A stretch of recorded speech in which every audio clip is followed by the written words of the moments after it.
magandang araw sa inyong lahat. Narito na naman tayo sa ating channel at gagawa tayo ng panibagong reaction video. At dito sa reaction video natin mga kaibigan, ang pag-uusapan natin ay yung kilig moment at saka yung kaso na haharapin ng mga basher ni Erica. Pero bago natin puntahan yan, i-shoutout muna kay Kuya Val Santos Matubang, Kalinga Prab, natin na. Ganon din po dito kay Gisa Bicolana at TV Considerate, Ma'am Mystica Yons and Sugarcane Channel. Sana po suportahan natin ang kanilang mga YouTube channel. So dumako na tayo mga kaibigan sa ating pag-uusapan ito nga mga kaibigan, marami ang kinilig at marami ang sumaya nang magkaroon nga ng premiere itong si Kalinga Prab. At talagang nakakatuwa naman mga kaibigan, di ba? Kasi upgraded na yung kanilang mga kilos at galawan. Dati mga kaibigan, si Ido ay malayo kay Erica. Ngayon mga kaibigan, upgraded na itong ating iniidolo na walang iba kung hindi si Ido. Talagang lumalapit na kay Erica at meron pang pahugot mga kaibigan. Sino ang mga kinilig dyan sa ating mga viewers? Ako mga kaibigan, dahil paborito din nga natin i-content ito mga kaibigan, yung ating tinatalakay na teleserye. Ako, doon sa mga kilos at galaw nila, as in kinikilig talaga ako. Kasi talagang reality na. Ibig sabihin ko, yung mga tinginan nila talaga mga kaibigan at yung mga kilos nila as in, meron na talaga silang nararamdaman sa isa't isa. Yan po yung aking nakikita-kita. Iwan ko lang sa inyo mga kababayan, pero ako doon sa kanilang mga kilig at yung mga kilos at yung mga ginagawang ni Ido as in, parang nanggaling na talaga sa kanyang puso. At ganoon din naman mga kaibigan itong si Erica. Ang masakit nga lang mga kaibigan ay pinasok tayo ng napakaraming basher at kung ano-ano ang mga sinasabi about dito kay Erica. At meron nga mga picture na ikinakalat at kahit saang page mga kaibigan about to sa mukha ni Erica ay pinagtatawanan nila at kung ano-ano ang mga sinasabi nila. As in, matatapos ang lahat ng inyong pangungutya kay Erica. Oras na magsampa ng kaso itong si Kalinga Prab. Yan ang katotohanan. Kasi mga kaibigan, matagal na natin itong inilalive sa ating Facebook account na huwag kayong masyadong mag-comment ng mga bad comment laban dito kay Erica. Paano kung isang araw ay pumatol na nga itong si Kalinga Prab. At ito nga mga kaibigan, yung ipapanood ko sa inyong video, narito yung sinabi ni Kalinga Prab na tututukan niya ng pansin kasi talagang over na ang pambabas ng mga basher ni Erica. At ang tanong ko nga dyan mga kaibigan, at ang tanong din ni Erica, ano ang ginawa sa kanilang masama nitong batang ito? At bakit gano'n na lang ang galit? Diba? Katulad yan mga kaibigan, yung nagpapalabas ng kung ano-ano na mga picture ni Erica as in, nagtatago na at mukhang may itinuturo na mga kaibigan.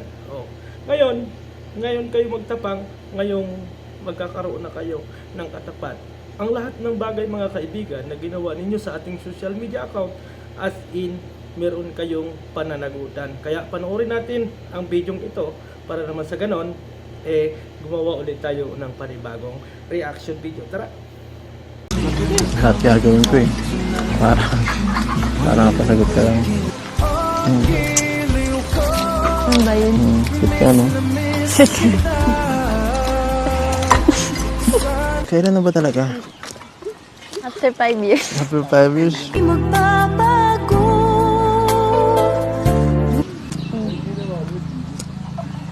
Nakaaloko ka ba ng quitis?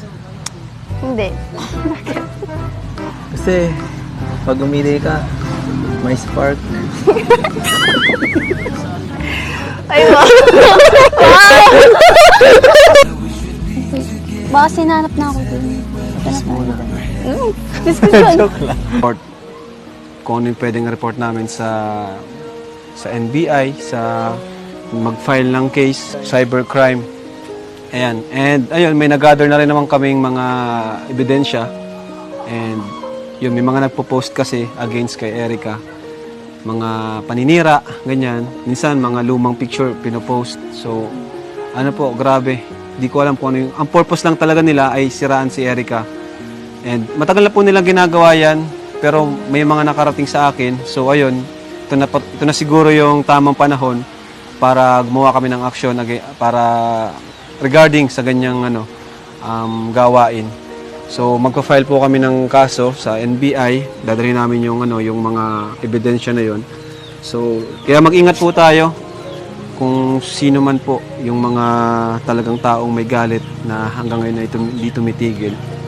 At ikaw Erica, may gusto ka bang sabihin? Ganon din na nararamdaman mo na sobra-sobra na, di ba? Sobra-sobra na po yung ginagawa po nila. Below the belt na po. Below the belt na.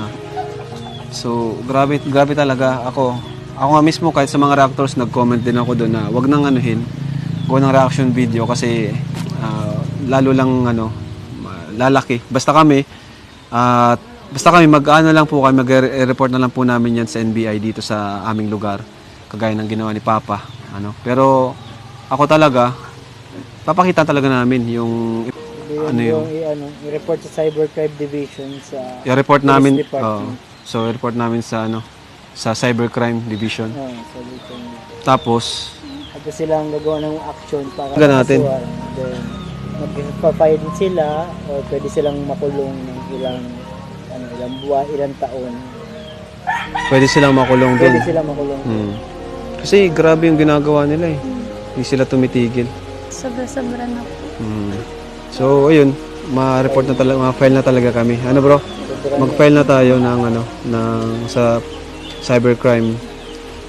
Gusto ko lang din po sabihin na po. Na, Ikaw, sige. Kung ano po problema po niya sa akin, bakit po grabe na po yung ginagawa niyo po. Wala naman po akong ginagawa sa kanila.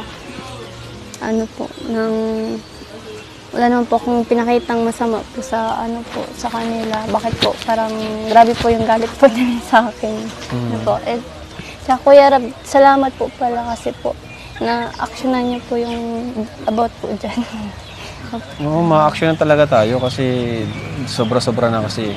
Mga kaibigan, at natapos na yung ating pinanonood at isinama nga natin dyan yung kaunting kilig moment ni Erica at ni Ido. Totally, ang dami natin pwedeng i-content doon at makita na kilig moment ni Ido, pero ang itinalakay talaga natin dito, tinapik natin dito ay yung pinakamahalaga na parte, kung hindi yung ikakaso ni Kalinga Prab dito sa mga basher. As in, nakita ko yung mga post ng mga tao na yan at yung mga comment ng iba't ibang mga tao na nandun yung kanilang mga mukha at nandun yung kanilang mga picture at alam natin kung saang lugar sila pwedeng makontak at makita. Kasi doon sa ating page mga kaibigan, nandoon po yung kanilang mga profile, yung identity talaga nila mga kaibigan na ibinabas nila si Erica. As in, binabasa na natin utay-utay at ipapasa din natin at isasama din natin kung halimbawa hingin talaga nila yung mga comment na laban about dito kay Erica.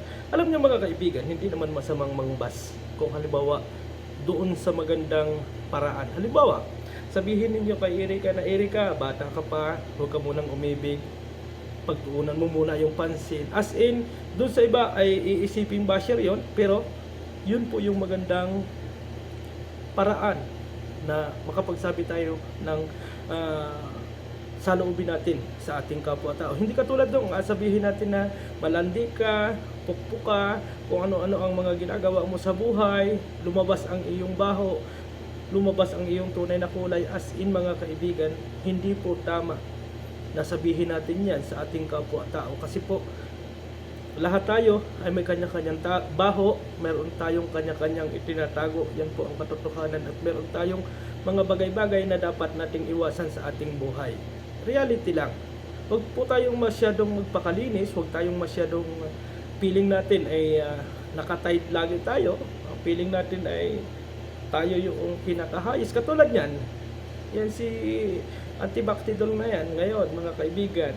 Utay-utay na siyang nag-i-erase ng kanyang mga post at may itinuturo na ng mga tao, mga kaibigan. Tingnan niyo mga kaibigan, ang sasayangin ninyo ay yung inyong trabaho at kapakanan ng inyong mga anak dahil lang sa kamamaratis ninyo na wala sa lugar mga kaibigan. Kung ang ginawa ninyo, as in sumusuporta kayo kung kanino pa man sa ikinukontent ni Kalinga Prab, kung may galit kayo dito kay Erica, bakit dapat pa ninyong gawin ito para sa kay Erica, yung mga bagay na ito na naging over na kayo at lahat ng kios ni Erica at lahat ng parte halos ng pagkatao ni Erika, ibinuklat ninyo mga kaibigan. Ano? Sayang, mga kapwa ko FW na nagagalit kay Erika, lalo-lalo na si founder, pag-isipan mong mabuti kasi hindi ka na bata. Isa ka ng matanda at ikaw na sana yung makakapagturo ng mas maganda dito sa bata, pero ikaw pa yung nagpapasimuno ng ikakabas ng iyong kapwa. So maraming salamat and God bless sa ating lahat. Bye-bye.